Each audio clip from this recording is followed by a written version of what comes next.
우리 자랑스러운 천태 청소년 여러분 잘 지내고 있습니까? 벌써 10월 달이네요.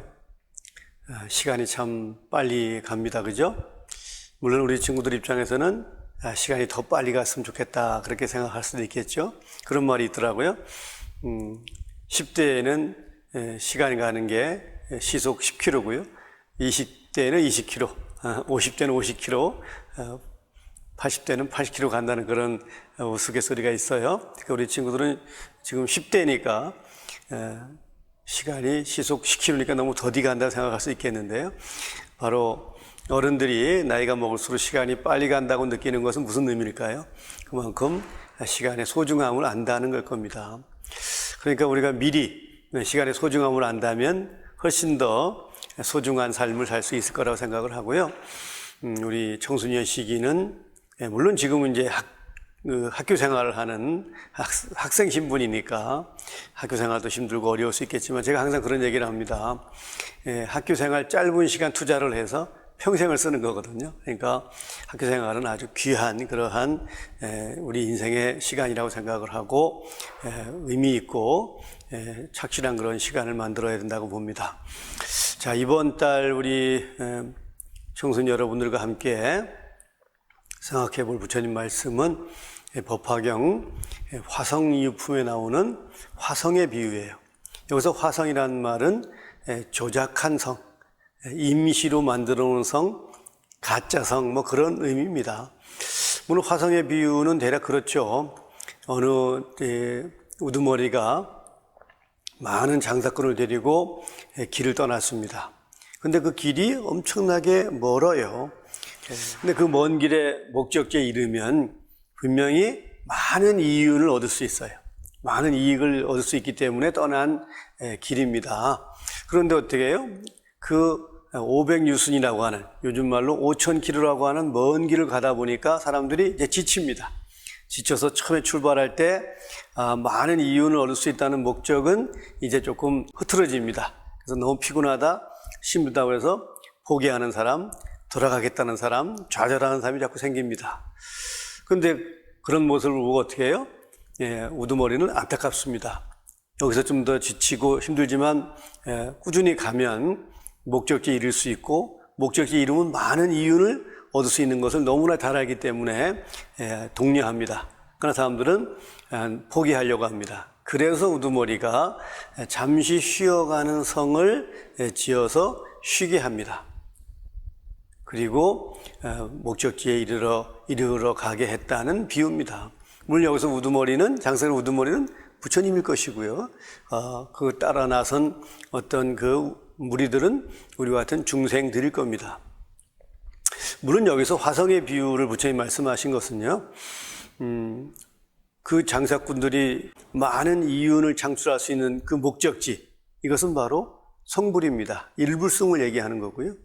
그리고 잠시 쉬어가는 성은 바로 방편인 삼승을 말씀하시는 거예요. 그리고 이 화성의 비유를 말씀하신 것은 그 삼승이라는 화성을 지어놨더니 목적지를 잃어버리고 삼승이라고 하는 그 화성이 목적지인 줄 알고 머물러 있는 제자들을 올바르게 이끌어가기 위해서 드신 비유예요. 물론 이것은 이제 화성의 비유만 나오는 것은 아니죠. 우리가 지난 시간에 배웠던 화택의 비유에서는 양거, 우거, 녹거가 삼승이고요. 대력 배구거가 일부승인 거죠. 그러니까 목적지가 대력 배구거고요. 그리고 불타는 집에 나오게 하기 위해서 아버지가 주겠다는 그 장난감이 바로 삼승입니다. 즉 화성이 되는 거죠. 바로 부처님께서 화성의 비유를 말씀하신 것은 그 화성은 가짜 성이기 때문에, 내가 필요에 의해서 만들어 놓은 조작된 성이기 때문에 거기가 목적지로 삼아서는 안 된다, 거기에 머물러서는 안 된다라고 부처님 말씀하고자 하신 비유입니다.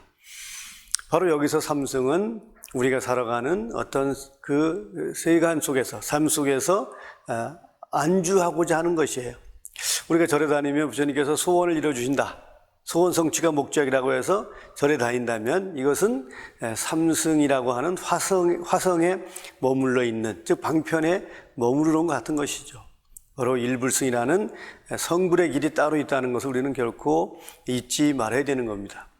자, 우리가 얼마 전에 우리 청소년 시기에도 여름방학이 얼마나 의미가 있는지 모르겠지만 어쨌든 간에 우리는 학교 생활을 하면서 여름에는 여름방학, 겨울에는 겨울방학이 있습니다. 무슨 의미일까요? 학교 생활이 힘들고 필요할 수 있으니까 잠시 쉬어가는 시간을 갖는 거죠. 그게 방학입니다. 그러면 방학은 결코 목적지가 아니기 때문에 방학을 다시 끝나고 나면 학교 생활을 더 열심히 할 수 있는 그러한 어떤 마음가짐을 가져야 올바른 방학의 의미를 마음에 새긴 거죠. 그런데 방학이 너무 즐겁고 신나다고 해서 그냥 마냥 놀기만 하고 거기에 계속 머물러 있고자 한다면 이것은 마치 화성을 지어는, 즉 방편의 화성에 머물러 있는 삼승을 경책하기 위해서 부처님이 화성의 비유를 들은 의미를 우리가 조금 소홀히 하는 그러한 의미라고 생각을 합니다. 이제 우리 학교 생활이라는 것도 그렇고 또 부처님 말씀을 배워가는 신앙생활도 그렇습니다. 우리는 방편과 진실, 즉 목적지와 임시 쉬어가는 화성과의 관계를 우리가 어떻게 받아들일 것이냐는 겁니다. 아까도 제가 말씀드렸지만 우리가 많은 사람들은 절에 다니는 목적이 소원 성취라고 그래요. 과연 이것이 올바른 신행이라고 볼 수 있을까요? 물론 소원 성취도 부처님의 가르침이 아닌 것은 아니에요. 왜? 이것은 바로 목적지를 가기 위해서 그 우두머리가 지은 화성과도 같은 것이고요. 부처님께서 일불승을 설하시기 위해서 방편으로 삼승을 설하신 것도 맞아요. 그러나 결코 이것은 진실은 아니라는 거죠. 제가 언젠가도 말씀드렸지만 엄마가, 부모님이 우리에게 다음 달에 시험을 잘 보면 가령 내가 부모님이 컴퓨터를 사준다거나 아니면 뭐를 이렇게 사주겠다는 약속을 했다고 가정을 하면 그 부모님이 하시는 약속은 목적지가 어디예요? 공부를 열심히 하고 그래서 시험을 잘 보는 겁니다. 그게 목적지예요. 그런데 그 방편으로 제시한 어떤 그 선물에만 우리가 너무 집착한다면 이것은 결코 올바른 관계가 될 수 없는 거죠. 부모님이 바라는 바를 이룰 수 없는 것이잖아요. 마찬가지로 우리가 삼승은 어쩌면 우리가 현실 속에서 만나는 부처님의 말씀이라고 볼 겁니다. 소원을 이루는 길, 나를 이익되게 하는 모든 것을 어쩌면 우리는 목적지로 알지만 이것은 분명히 궁극의 목적지가 될 수 없습니다. 방편이 될 수밖에 없는 거죠. 그러면 목적지인 일불승은 뭘까요? 바로 성불입니다. 그럼 성불을 하기 위해서 우리는 어떠한 삶을 살아야 될까요? 나를 이익되게 하는 그런 삶보다, 물론 삶보다는 아니라 나를 이익되게 하는 삶도 물론 살아야 되지만 남도 이익되게 하는 삶을 살 수 있을 때 비로소 화성을 벗어나서 목적지를 향해서 가는 그런 장사꾼의 무리가 되는 것이고요. 바로 그것이 부처님께서 방편과 진실에 대해서 법화경에서 말씀하고자 하는 취지라고 이해해야 될 것입니다. 자, 남을 이익되게 하는 삶을 사는 것, 우리는 이것을 보살이라고 합니다. 보살은 자리이타란 말을 하죠. 나도 이익되게 살고 남을 이익되게 살 수 있을 때 비로소 우리는 이것을 보살도라고 얘기하고요. 보살행의 최후의 모습, 보살행이 완성된 모습을 우리는 부처라고 얘기하는 겁니다. 제가 이 방편과 진실, 보살행과 부처를 저는 항상 그렇게 비유를 하잖아요. 방편은 마치 훌륭한 의사가 되게 하기 위해서 의사 면허증을 준 것이고요. 그리고 보살도는 열심히 환자를 치료하는 것이고요. 그리고 성불은 바로 훌륭한 의사인 명의가 되는 것이다. 제가 이렇게 항상 비유를 듭니다. 우리가 어쩌면 방편과 진실 속에서 우리는 어쩌면 진실보다는 방편이 훨씬 더 달콤해요. 남을 이익되게 하는 것보다 나를 이익되게 하는 게 훨씬 더 유혹적이잖아요. 그러나 결코 부처님께서는 그것이 궁극의 목적지가 아니다는 겁니다. 그러나 목적지만 말씀하면, 즉 우리가 소원 성취라는 개인의 어떤 기쁨을 말씀하지 아니하시고 그냥 남을 이익되게 하라고만 만약에 말씀하셨다면 우리가 부처님의 말씀을 가까이 할 수 있었을까요? 결코 흔치 않은 어떤 모습일 겁니다. 그래서 부처님은 방편을 쓰신 거죠. 화성을 지으신 겁니다. 우리에게 소원 성취라는 어떤 그 잠시 부처님 말씀에 쉬어갈 수 있는, 거기에 안주할 수 있는 그러한 방편을 제시하신 거죠. 그런데 우리는 그것이 방편인지 모르고 어떻게 해요? 오로지 나를 이익되게 하기 위해서 남이 어떻게 되든 간에 관심 없게 오로지 자기 자신을 이익되게 하는 삶만 삽니다. 이것은 결코 올바른 부처님 말씀의 진심이 아니에요. 이것을 부처님은 방편이라고 말씀하셨고요. 화성에 비유해서는 이것을 화성을 들어서 비유를 한 겁니다. 우리는 부처님 말씀을 이해해가는 이 화성의 비유를 통해서 부처님께서 우리에게 얼마나 자비를 들이오셨는가를 생각해야 됩니다. 오로지 부처님께서 의도하는 바가 따로 계셨지만 우리에게는 그것이 너무나 멀고 마치 500유순 목적지와 같은 그러한, 어쩌면 500유순도 더 되는 훨씬 더 먼 길일 겁니다.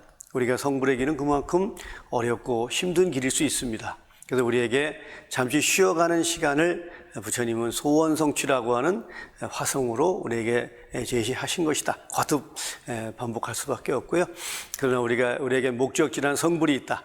그럼 어떻게 할까요? 지금부터라도 나도 이익되지만 남도 이익되게 하는, 더 나아가서는 남을 이익되게 하는 그런 삶을 살 준비를 하는 것이 무엇보다 필요하다고 생각을 하고요. 우리 청소년 시기에는 어쩌면 열심히 공부하는 것, 그래서 나 자신을 행복하게 하고 가깝게는 부모님을 기쁘게 하고 그리고 미래의 우리의 삶을 성공적으로 이끌어갈 수 있는 이러한 어떤 삶, 그러나 결코 공부만이 어떤 나의 삶의 행복이라고 봐서는 안 되겠죠. 어려운 사람을 돌아보는 일, 내 친구와 함께 선의 경쟁하는 일, 이런 모든 일이 어쩌면 우리가 훌륭한 미래를 향해서 가는 그것이 방편인 줄 알아야 되기 때문에 결국 시험을 잘 보는 것도 방편일 것이고요. 모든 것은 결국은 남을 이익되게 하는 삶이라고 하는 보살행을 거쳐서 성불이라는 목적지에 가지 않는 한 결국 모든 것은 과정이라는 것을 우리가 생각을 해야 되고요. 과정은 바로 화성에 비유해서는 화성의 말씀으로 드릴 수 있는 것이겠죠. 우리가 목적지를 염두에 두는 삶, 이것은 결코 매우 중요한 성공의 비결일 수 있다고 생각을 하고요. 이번 달 화성의 비유를 통해서 과연 나는 목적지를 향해서 가고 있는가 아니면 화성에 안주하고 있는가 하는 자기 자신을 만나는 소중한 시간이길 바랍니다.